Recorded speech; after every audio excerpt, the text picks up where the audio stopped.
জয় সাইবারের জয়। সাইবারের series নিয়ে আমি কেশু ভাই। আজকের টপিক হচ্ছে হোয়াট ইজ সাইবার ক্রাইম। আপনারা সাইবার ক্রাইম করে সবাই পাগল হয়ে যান। একবার ভেবে দেখেছেন কি সাইবার ক্রাইমটা কাকে বলে? What is crime? ক্রাইম মানে একটা ইললিগাল অ্যাক্টিভিটিস। ক্রাইম মানে একটা আনলফুল অ্যাক্টিভিটিস। ক্রাইম মানে একটা ইললিগাল অ্যাক্ট বা অমিশন যেটা পানিশেবল বাই ল আর হার্মফুল টু দ্য সোসাইটি। তাহলে ক্রাইমটা বুঝে গেলেন আপনারা ক্রাইম কাকে বলে। তার মানে যেটা against the society, against society কোনো অ্যাক্টিভিটিস যেটা আইন আপনাকে পানিশেবল করেছে, সেটাই হচ্ছে ক্রাইম। তাহলে সাইবার ক্রাইমটা কি? সাইবার ক্রাইম মানে আপনি যখন এই ক্রাইমটা করবেন সাইবার স্পেসে, তখন আপনি সাইবার ক্রাইম করে ফেললেন। তাহলে সাইবার স্পেসটা কি? যখনই সাইবার, তখনই তিনটে টার্ম আপনি ধরে নিন। একটা হচ্ছে সাইবার জগতে ঢুকতে গেলে আপনাকে লাগবে একটা কম্পিউটার লাগবে বা কম্পিউটার সিস্টেম লাগবে বা একটা কম্পিউটারের নেটওয়ার্ক লাগবে বা কম্পিউটার রিসোর্স মানে ডিজিটাল ডিভাইস লাগবে, ডেটা লাগবে। তাহলে এই যে computer resource, computer technology, digital device, এইগুলোকে দিয়ে যখন আপনি কোনো কাজ করবেন তখন আপনি সাইবার স্পেসে কাজ করছেন বা সাইবারে চলে গেলেন।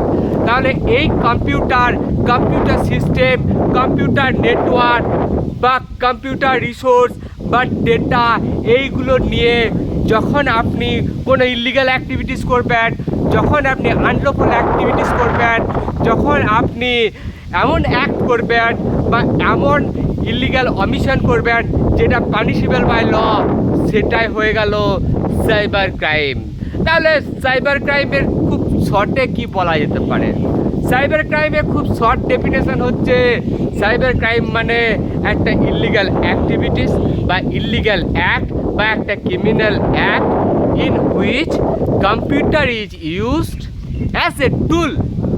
কম্পিউটার টুল হিসাবে ইউজ হয়েছে ক্রাইমটা করার জন্য, বা as a source, computer source হিসাবে কাজ করেছে ক্রাইমটা করার জন্য, বা অ্যাজ এ টার্গেট বা ওই কম্পিউটারেই ক্রাইমটা হয়েছে, আর as a place of crime মানে কম্পিউটারটাই ওই প্লেস অফ ক্রাইম হিসাবে কাজ করেছে, তখনই হয়ে গেল সাইবার ক্রাইম।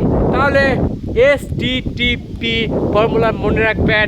যখন একটা কম্পিউটার, যখন একটা কম্পিউটার নেটওয়ার্ক, যখন একটা কম্পিউটার সিস্টেম বা যখন একটা ডিভাইস, এইগুলোর মাধ্যমে এইগুলো যখন টুল হিসাবে কাজ করে, এগুলো যখন সোর্স হিসাবে কাজ করে, এগুলো যখন টার্গেট হিসাবে কাজ করে, এগুলো যখন প্লেস হিসাবে কাজ করে, কিসের জন্য? For committing crime, for committing any illegal activities, তখনই হয়ে গেল সাইবার ক্রাইম। বন্ধুরা, এই সাইবার ক্রাইমকে কেউ ডিফাইন করেনি। এই ইন্ডিয়ান ল যেটা আছে সাইবার অ্যাক্টকে ডিফাইন করেনি। ইন্ডিয়ান ল যেটা আছে ইনফরমেশন টেকনোলজি সাইবার অফেন্স বা সাইবার ক্রাইমকে ডিফাইন করেনি, কিন্তু কোন কোন অফেন্সগুলো সাইবার ক্রাইম হবে সেইগুলো বলে দিয়েছে। যেমন আপনার 66 আনঅথরাইজ অ্যাক্সেস যদি কোনো কম্পিউটারে করা হয় বা হার্ম করা হয় মানে হ্যাকিং করা হয়, তাহলে এটা ইন্ডিয়ান আইটি অ্যাক্ট একটা ক্রাইম হিসাবে ডিফাইন করেছে। নাম্বার 2 হচ্ছে 66B, যদি ডেটা থেফট করা হয় তাহলে এটা আইটি অ্যাক্ট অনুসারে এটা offence, cyber offence. Number 3 66C, যদি কেউ আইডেন্টিটি থেফট করে, অর্থাৎ লুকিয়ে কাউরির কম্পিউটারে ঢুকে পড়ে, পাসওয়ার্ড চুরি করে নেয়, কাউরির আইডেন্টিটি চুরি করে নিয়ে কোনো ক্রাইম করে, তাহলে 66 আইডেন্টিটি থেফট। 66D হচ্ছে চিটিং ইন পার্সোনেশন, অর্থাৎ কম্পিউটারের মাধ্যমে কেউ যদি নিজেকে ব্যাংকের কর্মী বা গ্যাস সিলিন্ডার গ্যাসের কর্মী হিসাবে কোনো একটা অনলাইন ফ্রড করে, চিটিং ইন পার্সোনেশন করে, তাহলে 66D।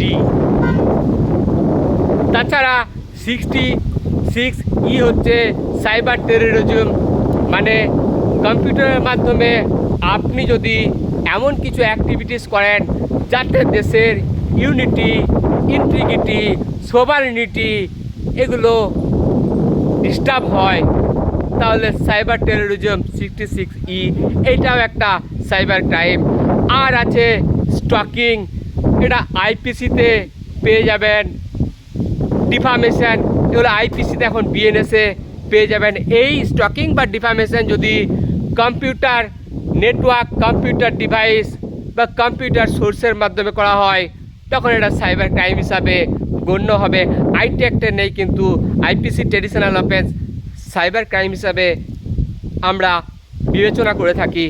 আর তাছাড়া 67 হচ্ছে আপনি যদি কোনো অবসিন মেটেরিয়ালস ইলেকট্রনিক মাধ্যমে ট্রান্সমিট করেন।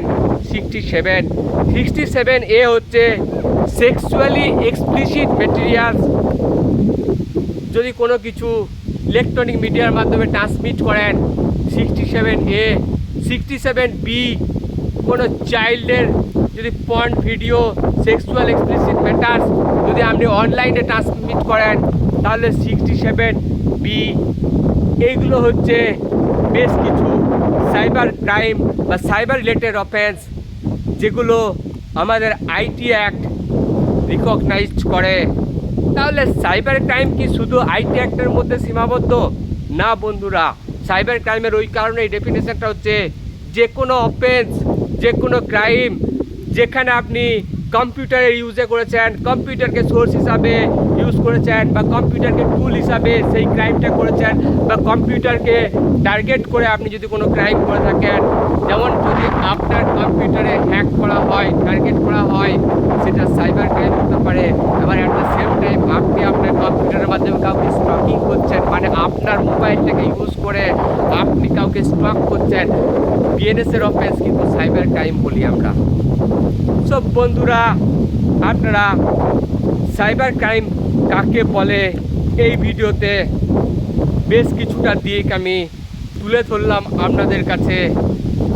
নেক্সট ভিডিও সাইবারের জুরিসডিকশন নিয়ে আসবো। কোনো প্রেজেন্টেশনে খামতি থাকলে সাজেশন দেবেন। নমস্কার, ইউসুফ ভাই।